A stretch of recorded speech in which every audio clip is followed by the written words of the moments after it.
Halo guys, kembali lagi bersama gue Agung di channel Gadot Cihuy.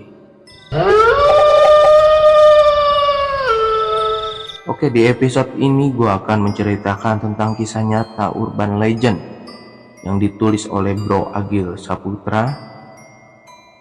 Kalian pasti penasaran, kisah urban legend ini judulnya apa ya? Judulnya adalah Jelangkung. Oke, tanpa berlama-lama kita langsung masuk saja ke dalam ceritanya. Jawa Tengah, kisaran tahun 1978. Sebut saja Sugeng, Bambang, Kuncung, dan Wicaksono. 4 orang sahabat yang tak terpisahkan, selain karena memang mereka satu kampung sejak SD hingga kini SMA. Mereka selalu berada dalam sekolah yang sama. Seperti pada hubungan persahabatan pada umumnya, ada beberapa kekonyolan-kekonyolan yang mereka lalui, termasuk kekonyolan satu ini, yaitu bermain jelangkung. Kuncung si tubuh kecil namun paling tengil, inilah yang menjadi pemerakarsanya. Berbekal mantra yang sudah umum diketahui, Ubo Rampe, atau persyaratan yang diketahui dari salah satu halaman yang dimuat di majalah misteri, mereka mulai merencanakan ritual ini.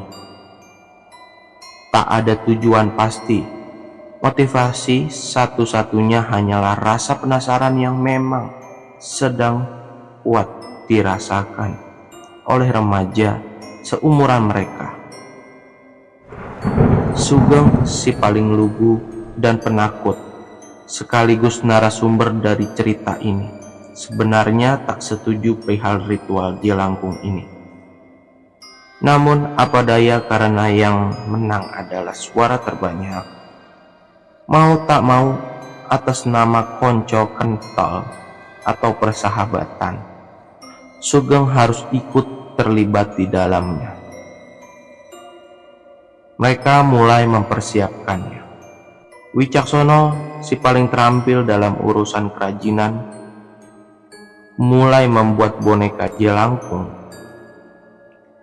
dengan gayung batok yang ia curi dari gentong air milik neneknya. Dan dibuatlah boneka itu sesuai dengan apa yang digambarkan dalam majalah misteri. Jumat sore di tahun itu, Sugeng tak begitu mengingat bulan apa.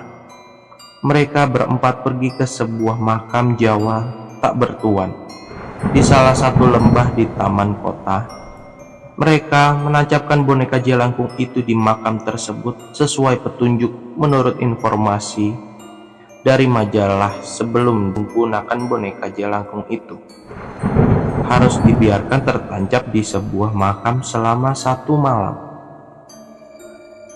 Lalu ditancapkanlah sebuah boneka jelangkung khas Jawa lengkap dengan kemeja putih milik ayah Bambang di atas makam tersebut. Dan siang hari setelah pulang sekolah, mereka kembali ke makam itu untuk mengambil boneka itu lagi.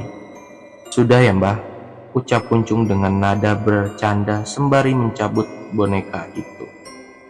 Mereka pun beranjak pulang untuk mempersiapkan ritual jelangkung yang rencananya akan dilakukan nanti malam. Singkat cerita, malam pun tiba. Semua sudah siap.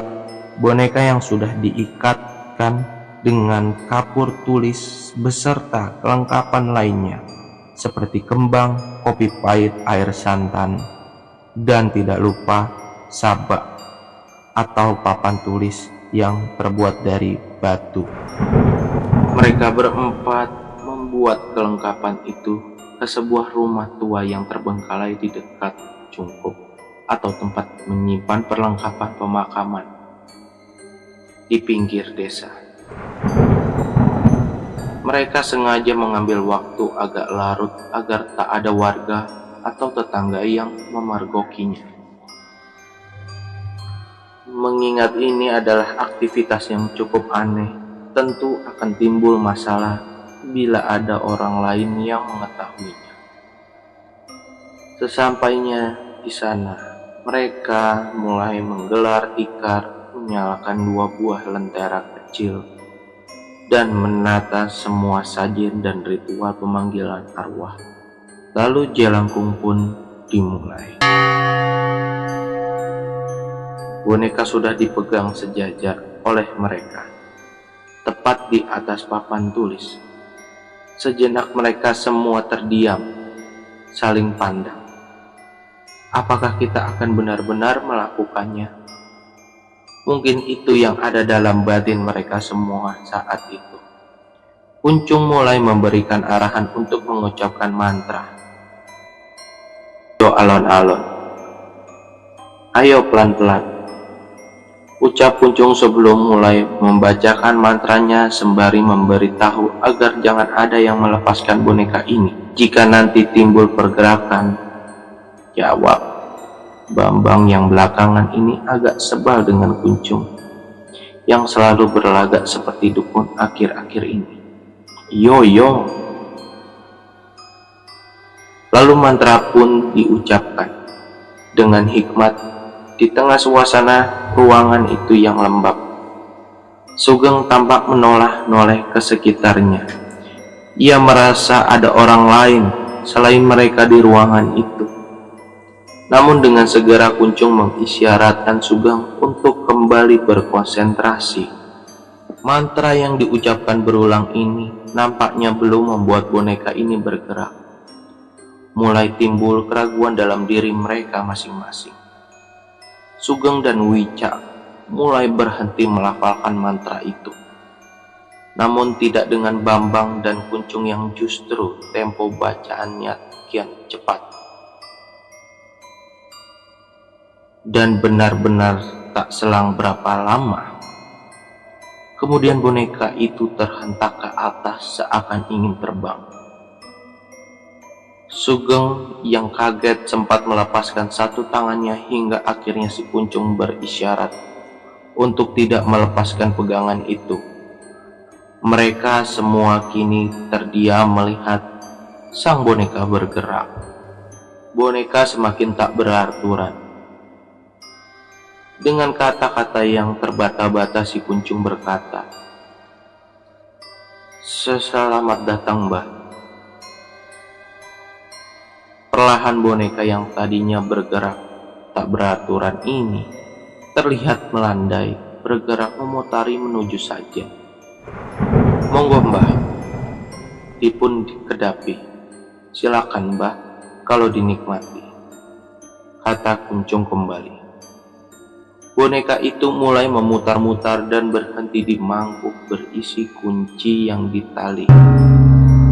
Seketika Kuncung langsung teringat apa yang tertulis di petunjuk majalah, bahwasanya cara jelangkung makan adalah dengan kunci itu.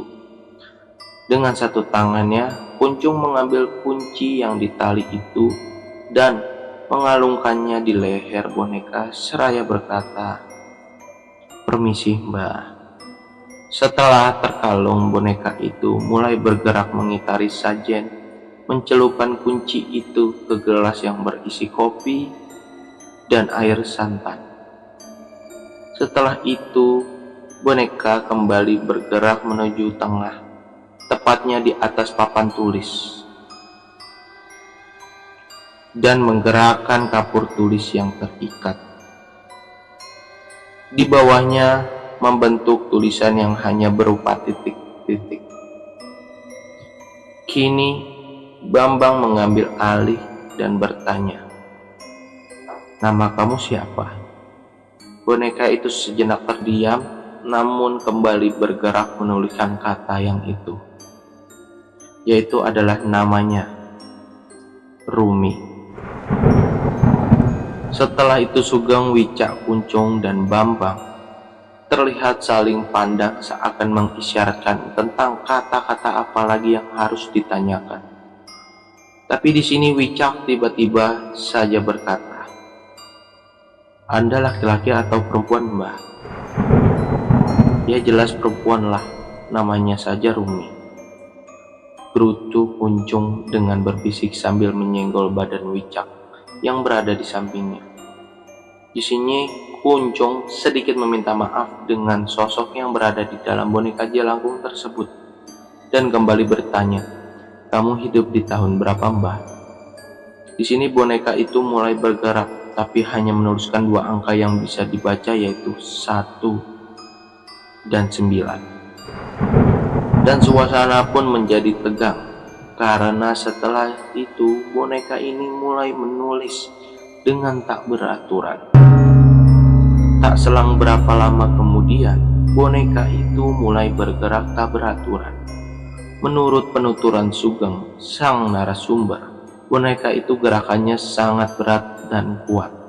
Sampai akhirnya boneka jelangkung itu terlepas dari tangan mereka semua.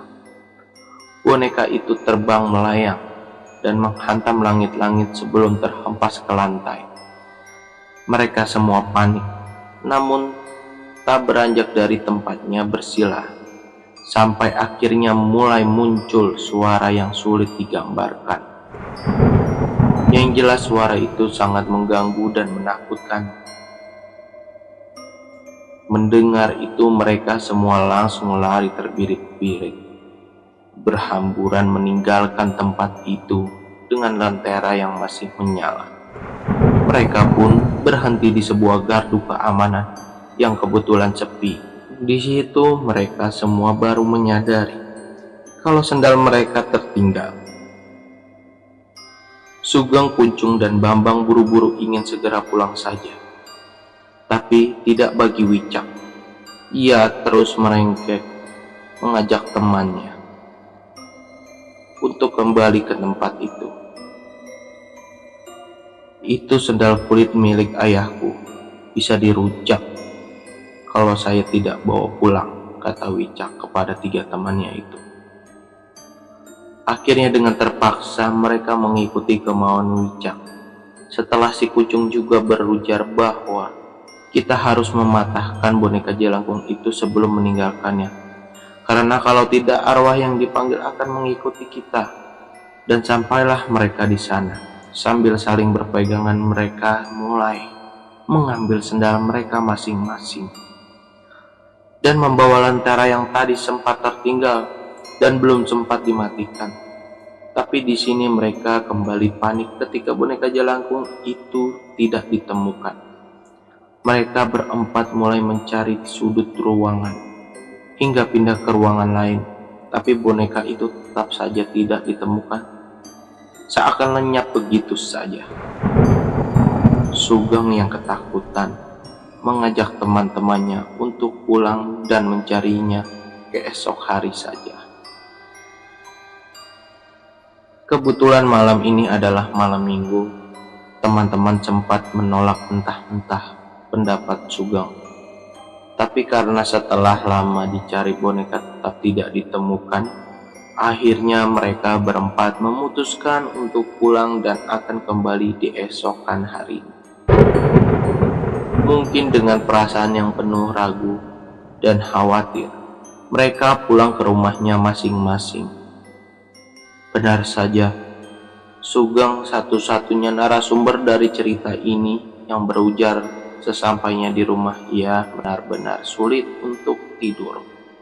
Ekor matanya terus saja melihat sekelebat-sekelebat bayangan putih yang sepertinya mondar-mandir di sekitarannya, sampai ia merasakan pusing di kepalanya. Sugeng lantas membangunkan ibunya di malam itu. Ia mengeluh pusing, wajahnya memang terlihat pucat. Tanpa curiga, sang ibu lalu membuatkan larutan gula dan asam jawa untuk meredakan sakit kepalanya Sugeng. Setelah diminum, akhirnya Sugeng pun bisa terlelap, tapi dalam lelapnya ia bermimpi. Dalam mimpinya, ia didatangi oleh sosok wanita cantik yang menggunakan pakaian kebaya khas Jawa. Ia duduk di depan Sugeng yang saat itu tengah termangu di depan. teras bangunan joglo. Wanita itu bernyanyi seraya menatap Sugeng dengan sayu. Terlihat jelas raut wajah kesedihan di wajah wanita itu. Begitu juga nada yang keluar dari mulutnya sangat sendu. Namun tak lama kemudian turun hujan yang sangat lebat. Tentunya airnya membasahi tubuh wanita itu, yang memang sedari tadi tak berada di atap payungan joglo. Namun di sini Sugeng heran karena tetesan air hujan itu melunturkan kulit wajah sosok perempuan itu menjadi tengkorak. Dalam mimpi itu, Sugeng terperanjat dari tempat duduknya dan menggeser tubuhnya dengan tangan seraya pandangan dari matanya yang terus tertuju kepada wanita cantik yang telah berubah menjadi tengkorak itu. Sosok itu pun bernyanyi meski suaranya berbenturan dengan derasnya hujan, tapi masih bisa didengar oleh Sugeng. Dalam mimpi itu Sugeng mulai teriak-teriak meminta tolong, tapi sepertinya ia adalah orang satu-satunya di dalam joglo itu. Sampai akhirnya Sugeng pun terbangun dari mimpinya. Matanya terbuka, oh hanya mimpi. Lega batinnya. Tapi Sugeng kembali panik ketika tubuhnya tak bisa digerakkan. Matanya mulai mengamati seluruh kamarnya yang remang-remang. Dan ia melihat seseorang duduk di sudut kamarnya, yang mana itu adalah wanita yang tadi ada dalam mimpinya. Sugeng ingin beranjak dan lari, tapi tubuhnya sama sekali tak bisa digerakkan. Bahkan teriakannya yang pikirnya sudah sekuat tenaga yang keluar dari mulutnya hanyalah desahan yang mengkikik tersendat di kerongkongannya. Sugeng mulai mengingat doa-doa yang ia bisa dan mencoba membacanya. Namun baru terbaca dalam hati beberapa patah saja, sosok wanita itu justru kini terlihat berjalan mendekati Sugeng. Sosok itu mendekat seperti sambil menari-nari dengan satu kalimat yang selalu diulang-ulangnya itu. Aku Rumi, aku Rumi, aku Rumi.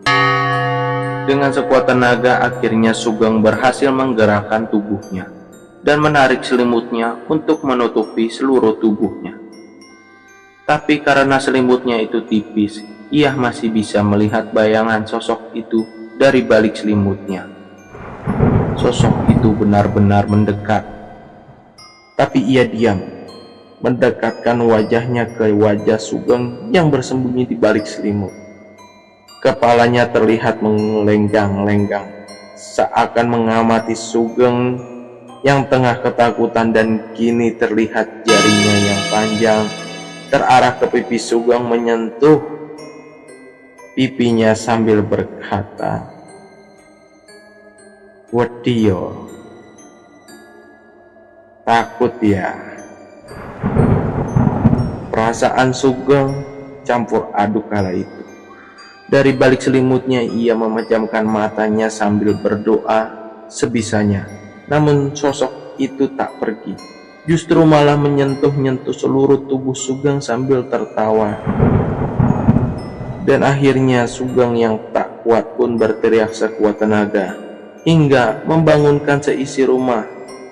Ibunya datang menghampirinya, cuma berkata, "Mimpi apa kamu itu?" "Bukan mimpi, Bu, bukan mimpi," kata Sugeng sambil memegangi tangan ibunya. Sugeng terus berujar bahwa dia melihat hantu wanita di dalam kamarnya. Tapi ibunya masih menganggap itu hanyalah mimpi saja. "Makanya kalau mau tidur itu berdoa dulu. Sudah sana tidur lagi," kata ibunya. Sugeng mengambil tasbih di atas meja belajarnya dan kembali merebahkan diri di ranjang. Sembari berzikir, Sugeng mulai menerka apa yang terjadi. Masalah, ini masalah. Kenapa pakai main jelangkung segala? Gerutu Sugeng dalam hati. Namun seketika wajah sosok wanita itu muncul dalam ingatan Sugeng yang masih hangat. Ia mencoba mempercayai kata ibunya meski ia ragu dalam pikirannya. Sugeng terus berucap, ini hanya mimpi. Ia terus berzikir hingga mulai mengantuk, namun di sini teror itu sepertinya dimulai kembali. Karena ketika Sugeng memejamkan matanya, ia merasa ada seseorang yang tidur di sampingnya. Ia benar-benar merasakan ada beban lain yang tertumpu di kasurnya. Tetapi ketika ia membuka matanya, tidak ada siapa-siapa di sampingnya. Ia kembali memejamkan matanya dan rasa itu datang lagi. Entah itu hanya perasaan saja, atau memang benar-benar yang jelas itu membuatnya tak bisa tidur. Hingga azan subuh berkumandang, barulah setelah itu Sugeng bisa tertidur. Walau sekitar jam 7 pagi, ia sudah harus terbangun karena ternyata teman-temannya, yaitu Wicak, Kuncung dan Bambang sudah berada di rumahnya. Tentunya mereka akan menuntaskan permainan ini, mencari boneka jelangkung. Terlihat wajah-wajah lesu terpancar di raut Bambang, Kuncung dan Wicak. Sudah bisa ditebak apa yang mereka lalui semalam. Ayo cepetan, kata Bambang mengajak teman-temannya. Berjalanlah mereka berempat ke bangunan kosong itu. Di jalan mereka semua bercerita kalau semalam didatangi sosok wanita yang bernama Rumi. Ciri-ciri dan detail kejadiannya kurang lebih sama seperti apa yang dialami oleh Sugeng semalam, tapi tidak dengan Kuncung. Karena semalam ia mengaku sempat dicekik oleh wanita itu. Di sini Kuncung memang terlihat berbeda dengan teman-temannya. Nampak jelas raut wajahnya yang ketakutan dan seperti kurang fokus. Padahal di antara mereka berempat, ia adalah orang yang paling tengil dan suka bercanda. Bahkan dia tergolong yang paling berani meski badannya kecil. Singkat cerita, sampailah mereka di bangunan itu. Tapi mereka tidak memperdulikan itu. Mereka hanya ingin segera menghancurkan boneka jelangkung itu. Ayo Cung, patahkan bonekanya, kata Wicak kepada Kuncung. Dengan sedikit terpaksa Kuncung mengambil boneka itu dan hendak mematahkannya dengan lututnya. Tapi apa yang terjadi ketika batang jelangkung itu menyentuh pahanya? Tiba-tiba Kuncung terjatuh, menunduk dan duduk tersimpuh. Yang benar Cung, gak usah bercanda, kata Bambang sembari menggoyang-goyangkan pundak Kuncung. Tapi di sini Kuncung malah bernyanyi dengan lagu yang dinyanyikan, tembang Lir Ilir. Setiap orang Jawa tahu lagu Lir Ilir, karya Sunan Kalijaga. Ini sangat indah dan liriknya sangat bermakna. Bahkan catatan sejarah mengatakan lagu ini sering digunakan sebagai media dakwah oleh Kanjeng Sunan Kalijaga.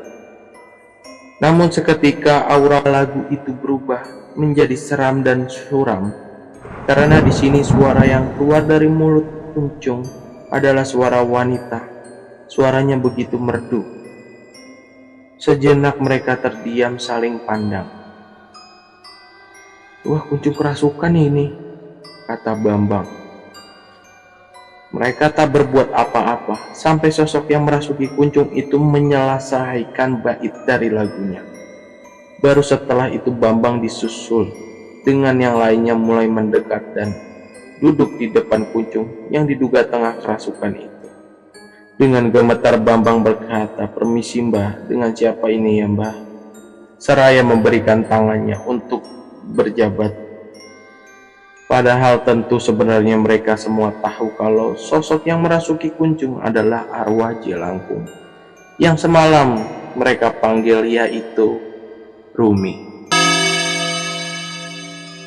Mendengar pertanyaan itu, sosok yang berada dalam tubuh Kunjung itu menjawab, "Gayamu pura-pura tidak tahu," katanya dengan nada sedikit meninggi. "Mbah Rumi ya," sahut Wicak di sela kemarahan itu. Di sini Babang kembali berbicara yang intinya adalah meminta maaf kepada yang merasuki Kunjung. "Gimana Mbah? Oh ya, apabila raga ini ada salah, mohon maaf banget ya Mbah," begitu kata Bambang. Dan sosok dalam tubuh Kunjung pun menjawab, "Tidak bisa. Monyet-monyet seperti kalian semua ini harus dikasih tahu. Aku sudah terlanjur terjebak," kata sosok itu sambil menunjuk mereka satu persatu. "Aku akan ada di kehidupanmu hingga aku bosan," kata sosok itu lagi dengan nada bicara yang semakin tinggi. "Jangan Mbah, aku minta maaf dengan sangat Mbah," kata mereka secara bersamaan. "Tidak urusan, pokoknya entah sampai kapan aku akan berada di kehidupan kalian," kata sosok itu lagi. "Saya kapok Mbah, tidak akan mengulanginya lagi Mbah," kata mereka dengan ketakutan. "Sekarang pulang ya Mbah, kasihan raganya," kata Bambang. "Apa pulang?" jawab sosok yang berada dalam tubuh Kunjung. "Aku Arumi Sosro Dimejo, aku penguasa di sini," jawab sosok itu lagi sambil melotot. Dan setelah itu ia pun berteriak dan mengamuk sampai akhirnya ada salah satu warga yang mendengarnya. Sebut saja Pak Parman. Beliau adalah tetangga mereka, petani yang kebetulan mempunyai ladang di dekat rumah kosong itu. "Ada apa sih ini?" tanya Pak Parman kepada mereka. Akhirnya mereka pun mulai menjelaskan apa yang terjadi dan bagaimana duduk permasalahannya. "Memang anak-anak kurang kerjaan," kata Pak Parman. "Sudah panggilkan Mbah Jumadi," kata Pak Parman yang menyuruh mereka memanggil Mbah Jumadi, yaitu seorang pawang kuda lumping di desanya. Wicak yang kini terponggok-ponggok pergi ke rumah Mbah Jumadi. Sementara di sini Kunjung terus saja teriak-teriak mengamuk. Sesekali ia teriak meminta tolong, tapi ia sudah tak bisa mengendalikan dirinya yang telah dikuasai oleh arwah Rumi. Singkat cerita, Mbah Jumadi pun tiba di tempat itu dan mendekati Kunjung yang masih kerasukan. Dengan santai ia mengajak sosok yang merasuki Kunjung itu bersalaman. Nampaknya beliau sudah diberitahu duduk permasalahannya oleh Wicak tadi di perjalanan. Dengan tenang dan sopan Mbah Jumadi meminta maafkan mereka berempat untuk sosok yang merasuki Kunjung. "Kakak Arumi, tahu saya kan? Saya mewakili anak-anak untuk meminta maaf sedalam-dalamnya atas kelancangan mereka. Memang mereka semua belum nalar. Sudah sekarang pulang ya."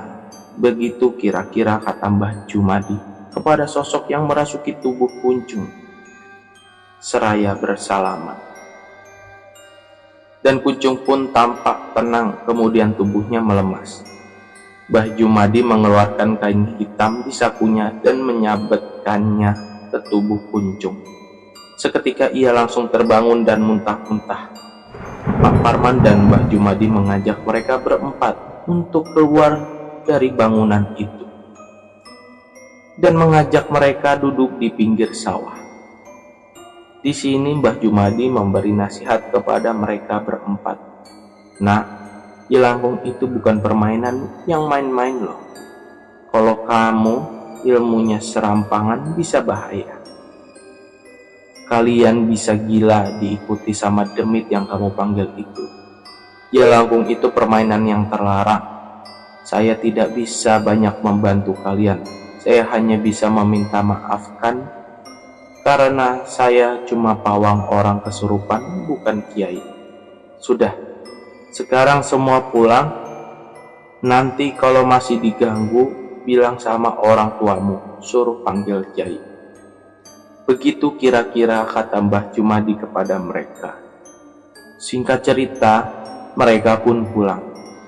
Pak Parman dan Mbah Jumadi sempat dibujuk untuk tidak memberitahukan hal ini kepada orang lain, terutama orang tua mereka berempat, dan cuman iya-iya saja. Karena nyatanya pada hari itu juga kabar tentang Kuncung yang kesurupan karena bermain jelangkung dengan Sugeng, Bambang, dan Wicak pun langsung menyebar ke seluruh desa. Mereka tentunya dimarahi, apalagi Wicaksono yang ayahnya adalah seorang imam masjid di desanya. Kabar ini pun tersebar hanya sebagai lucu-lucuan saja bagi warga desa tentang sekelompok anak nakal yang bermain jelangkung.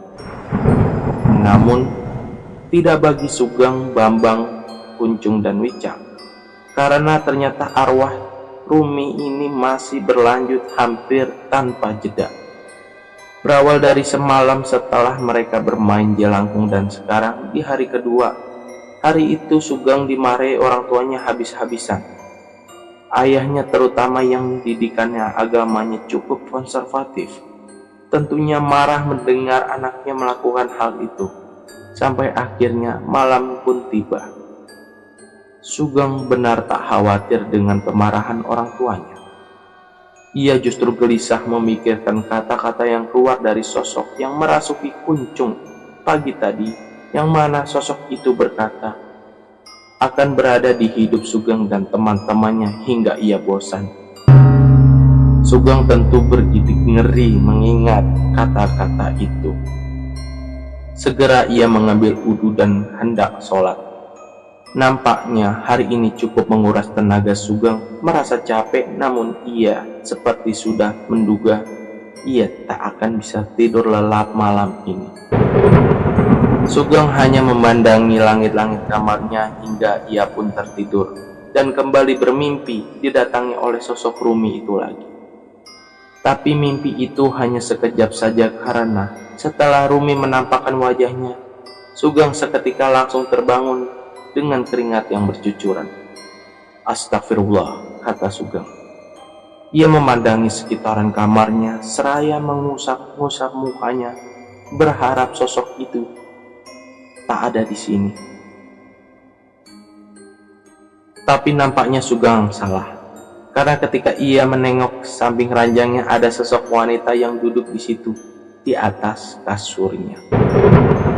Sosok itu hanya terdiam dan mematung. Sugeng yang ketakutan hanya bisa terpaku, tak bisa bergerak apalagi berteriak. Ia mencoba memalingkan pandangannya dari sosok itu, tapi tidak bisa.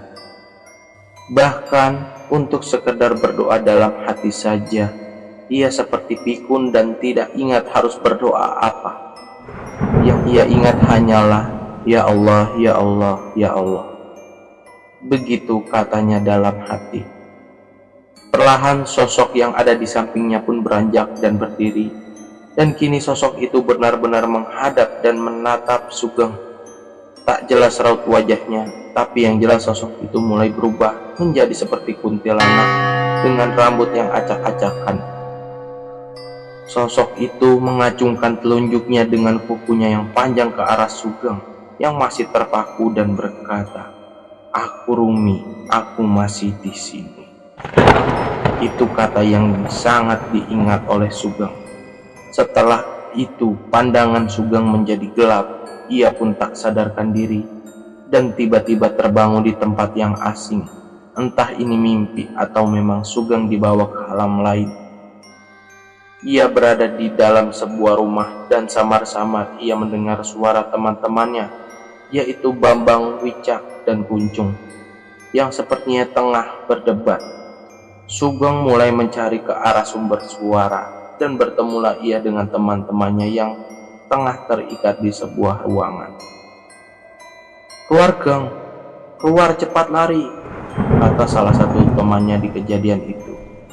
Ia yang kebingungan justru memilih melepaskan ikatan teman-temannya.